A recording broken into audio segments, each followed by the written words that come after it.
Hello friends, this is fifth video on techniques of administrative improvement. In this particular video, we are going to discuss network analysis, PERT, CPM and MIS. What is network analysis?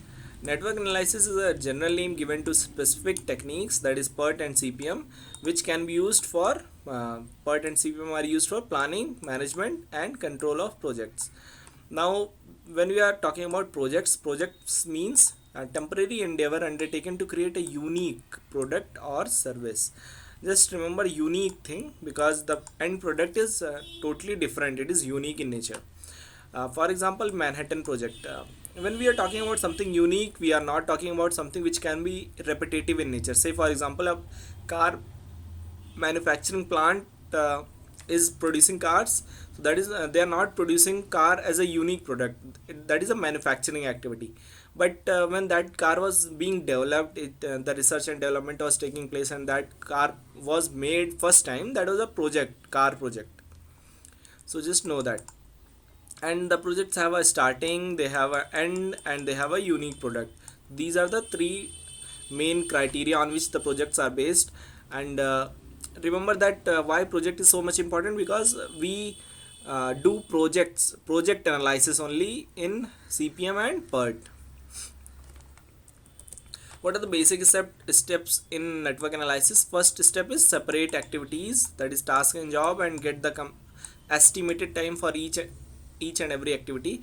You have to differentiate different activities and assign them some particular time.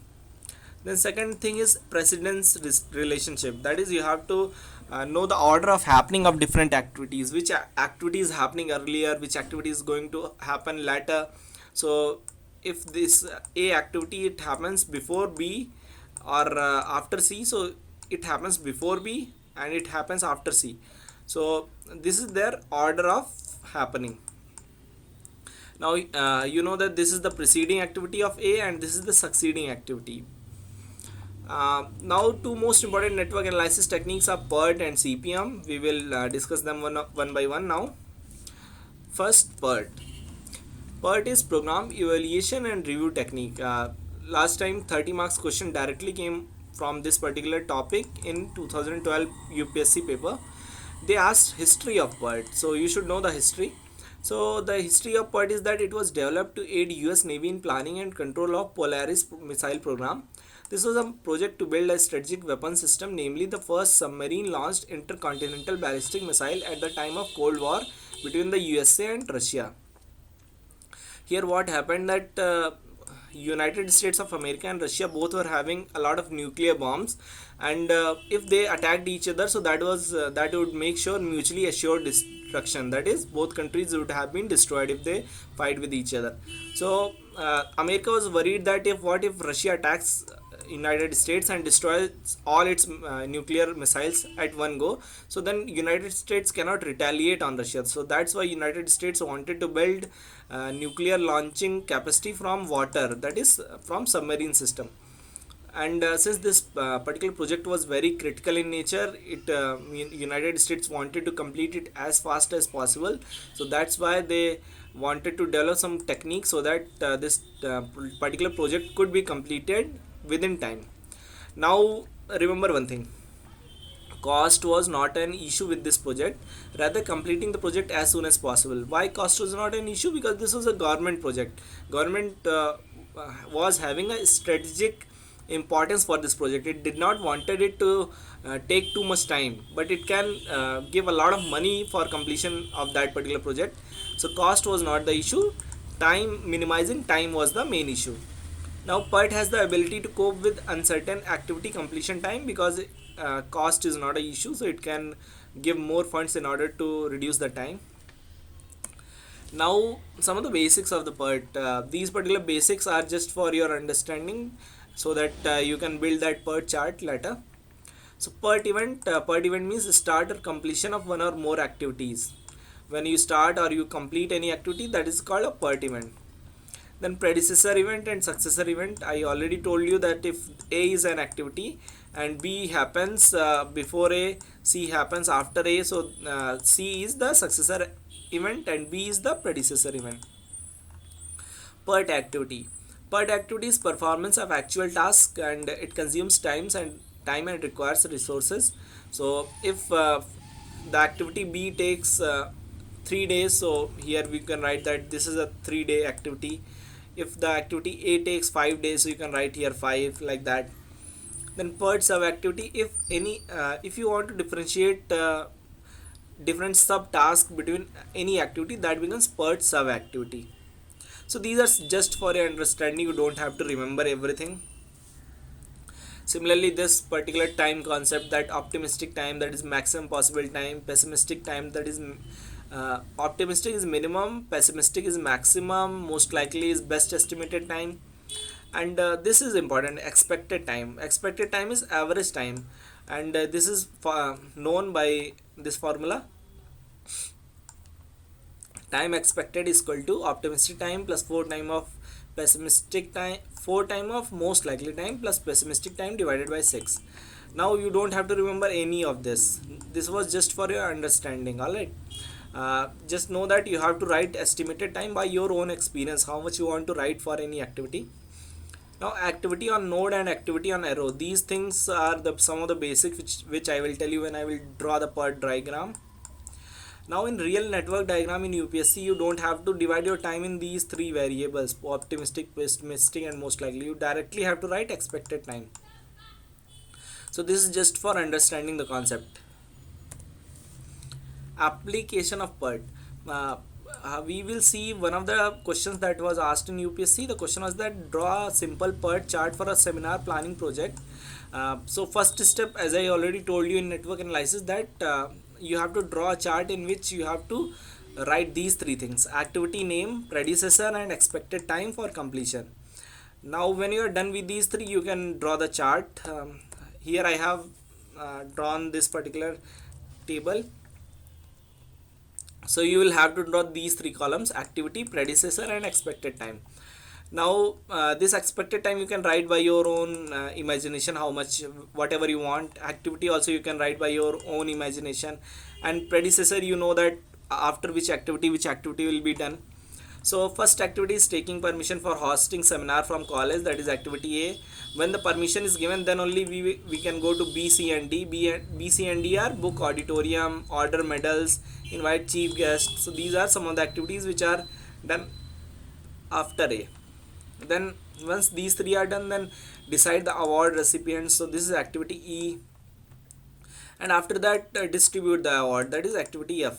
Now I have only taken 3 rows, but you can divide it into several rows like this: activity B here, activity C here, activity D here, and assign them different time. Like let's say we assign it 3 days, we assign it this activity D 5 days, then activity 3 days, activity F 1 day. All right, activity E comes after BCD, so BCD becomes predecessor event of activity E.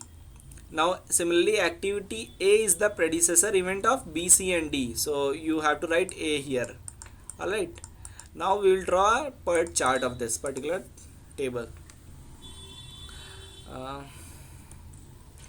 See, the first activity is A, so start here, just draw a gola and write here start, then build a arrow, then check activity A, it takes 5 days. All right, so just draw activity A and write here 5 days. Now as I already told you, there are two types. One is activity on arrow and activity on node. So if you write this 5 day here just below the A, then that becomes activity on node. If you write the 5 day here on the arrow, then that becomes activity on arrow. So I will prefer this activity on arrow, just write here 5 days, that is like more easier to understand. Then after A, what happens? B and C and D. B takes 2 days, C takes 3 days, D takes 5 days. So just draw it. B takes 2 days. B from A to B, it takes 2 days. Just write here 2 days. Alright. Then C takes 3 days. And D takes 5 days.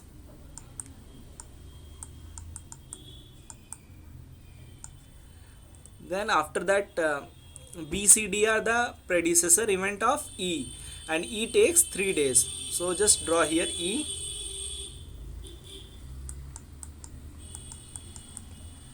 So from B to E, C to E, and D to E, it takes 3 days only. Once B, C, D are completed, then only we can go to E, because these are the predecessor event. Without their completion, you cannot go to E directly. Then after E is completed, we have to draw F. So this is F. It takes 1 day, because we have given the expected time as 1 year. Here it is 3. So just write here 3, 3, 3 and 1, and after that stop. So this is your PERT chart, simple PERT chart. And same figure you have to draw for the critical path method also. These activities which I have written here, you can imagine it by your own imagination. If, for example, if the activity is that you have to organize a trade fair, so you can think similar activities, that what you will do and which activity should come before which activity. So just write the activities, write the predecessor events and expected time, and then you can easily draw this PERT chart. Now I will tell you what is critical path method, CPM. CPM is nothing but determining what is the critical path here. As you can see, that critical path is that path which is the longest path, which takes longest time. As you can see that if we will start from here and we go to stop here by this way, so it is taking shortest time, 5, 6, 7 and 7 and 3, 10, 10, 1, 11. Only 11 days are taken if we go from start A, B, E, F, stop. But if we take this path, start A, D, E, F, stop, so it takes maximum time, 5, 5, 10, 3, 13, 1, 14 days. So this is the critical path. The longest path is the critical path. You cannot delay your project in the critical path. Since this is taking 14 days and this is taking 11 days, so you have a slack of 3 days. So you can delay this particular project by 3 days and still you will get the same thing, means you will still complete the project within time. So you can see that here it is taking only 2 days and here it is taking 5 days. So here you can delay it by 3 days. So that way you can optimize your cost or optimize your tools like that, so that you are using minimum resources in order to complete maximum work. So critical path method is nothing but determining the critical path. Also CPM history, you should know the CPM history is that it was developed in 1950 in a American private company. Since it was developed in private companies don't have that much money as a government, so that's why cost optimization as well as time optimization was the main criteria in CPM, and it determines the critical and non-critical path, as I already told you. Some of the major differences between CPM and PERT, I will tell you one by one. The PERT, the main difference is that it is time is the controlling factor. In CPM, the cost is the controlling factor. Then in PERT, it is used mostly for research and development and some projects of non-repetitive nature.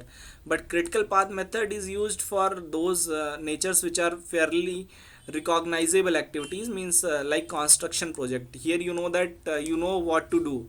In research and development you have to discover, but in CPM you know that this is the way which we have to go and that way we will achieve the results. Alright, you can read this, I will upload the PPT. Then management information system. What is the management information system? Any technique or any device which informs the managers, which give them information in order to help them to take effective decision making. So that is management information system. Now you know that mostly the management information system is related with computers, internet and computerization, networking. So from their management gets most of the information. So that's the main criteria. Use of information system, computerized, automated, internet based, cloud computing, etc., to provide efficiency and effectiveness in strategic decision making. Some of the effects of MIS are transport planning, office automation, increased protection, better banking system, better tourist information technology, methodology, something like that, teaching methodology. So these are some of the ways in which management information system can improve. You should just remember that the system which gives information to the management, that is managers, that is management information system. Okay, that's all for this particular video. Hope you understood the techniques that I told you. If you still have any doubt, you can just ask me on my email and I will be happy to help you. In next video we will learn about social impact assessment, management by objective, and program evaluation. And these topics are from hidden syllabus, so we need to read them also in order, if some question comes from them, so we will be able to answer them. So thank you guys and see you next video.